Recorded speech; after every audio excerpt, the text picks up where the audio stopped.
ജിനുവിന് അഭിനയിക്കണം എന്നുള്ള ആഗ്രഹത്തിന്റെ പുറത്ത് ചെയ്ത ഷോർട്ട് ഫിലിം ആയിരുന്നു അല്ലെങ്കിൽ മ്യൂസിക്കൽ ആൽബം ആയിരുന്നോ ഇത്, അതോ ജിനു ആക്സിഡന്റൽ ആക്ടറായി മാറിയതാണോ?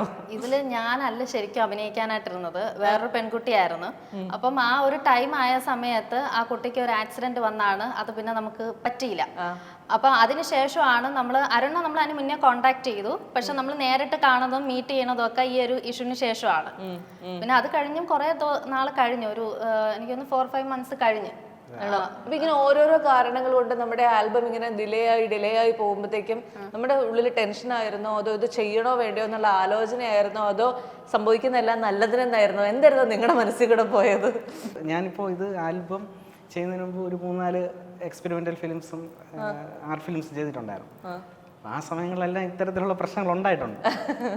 പക്ഷേ അതുമായിട്ട് കമ്പയർ ചെയ്യുമ്പോൾ ഏറ്റവും കൂടുതൽ പ്രശ്നം വന്നിരിക്കുന്നത് ഈ ഒരു വർക്കിലാണ്. ഇത്ര ഡിലേ വന്നിരിക്കുന്ന ഈ ഒരു വർക്കിലായിരുന്നു. പക്ഷേ ആൾക്കാർ അക്സെപ്റ്റ് ചെയ്യുന്നുണ്ട്, നല്ല പോസിറ്റീവ് റെസ്പോൺസ് വരുന്നുണ്ട്. അത് വലിയ സന്തോഷമായിട്ടുള്ള